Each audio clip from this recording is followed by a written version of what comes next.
Hi everyone, welcome to the next episode of our Senior Secondary series.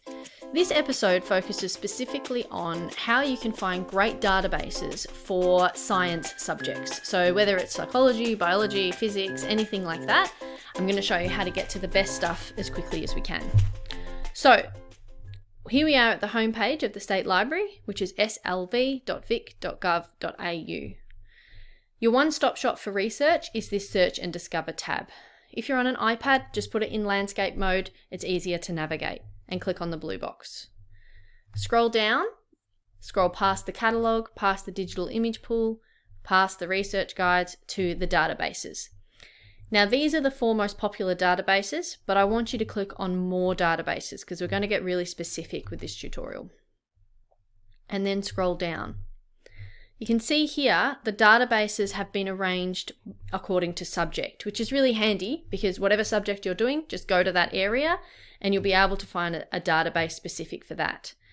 The 2 I want to focus on today relate to health and medicine. I'm going to show you a great psychology database.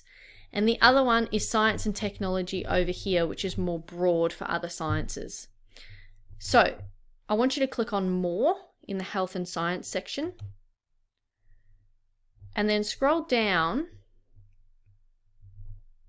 You can see at P, there's the ProQuest Psychology database. Now you can see it let me straight into the database. That's because I had a little practice before and I've already logged in. If you're not a member of the State Library, all you have to do is go to the top, just switching tabs, go to the top here, click Become a Member, fill in the information, you get a text message to your phone. It takes about a few minutes max, and you'll have access to all of these databases. So let's say I want to look at a subject like phobias, for example. All I do is type in the word phobias.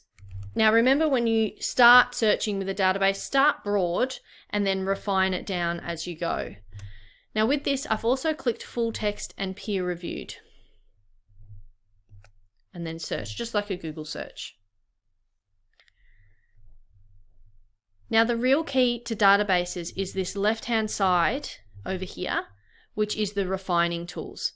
What I love about this is that I can choose a date range. So at the moment, it's showing me the most up-to-date information, 2019 to 2020. But I can change that if I want to make it a bit more broad. I could go the last 5 years, for example, or if I want really up-to-date, I can make it even in the last few weeks. I can also add a subject here, and that's where I start to refine it down. So I might add in anxieties, for example, because I might be looking at that specific subject of phobias. And there's a bunch of other refining tools you can explore down the left side there, which make it really pinpoint what you need. So let's say I look at this one at the top here, play-based interventions for childhood anxieties, fears, and phobias.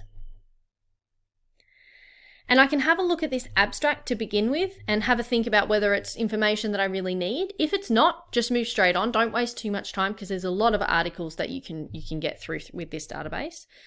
So the other thing I can do is search for a keyword. So let's say I'm looking at the relationship between trauma and phobias. I can do Control F or Command F if you're on a Mac, and you'll get that little search term come up. Obviously I had practice before. I can type in trauma and I can see it's mentioned a couple of times, and I can just go through and read those parts that I think might be specific to what I need. The other thing I can do, which is really handy, is this citation here. So I can cite it and I can choose the citation I need, copy and paste that into my assignment, download, and I can email it to myself. What I like to do is go through and read the abstracts and find the ones I think are useful, and I just email them to myself, and then I've got a nice list and I just go through them and have a look at which ones are really important and the ones I'm going to use for my assignments. Okay, so that's just a really quick example of how to use the ProQuest Psychology database and then use it to find some information that you might find useful for your studies. The other place I want to show you, we're going to head back to that Search and Discover site. So scroll down.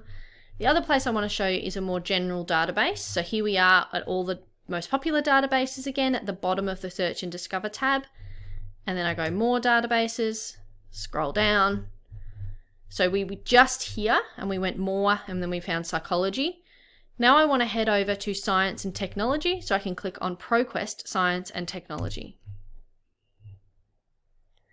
So this can be used for any of you doing other subjects related to science and technology. So let's say you want to have a look at biodiversity for biology, for example. We type the keywords in here. Now, just like the psychology database, I need to use my refining tools on this left-hand side to make sure I'm getting up-to-date articles. So I can choose my date range, and it is going to show me articles from all over the world, and I might want to change that just to look at Australian information. Whatever I need to do, I can filter here with location, and I can add in some extra keywords there with the subject. So if I'm looking at a specific subset of biodiversity, I can add in ecosystems, for example. So that's just a few quick tips for those of you doing any of the science subjects, biology, psychology, things like that. I hope you have some time to explore those databases because they're incredibly useful, and I hope to see you at the next tutorial. Thanks everyone.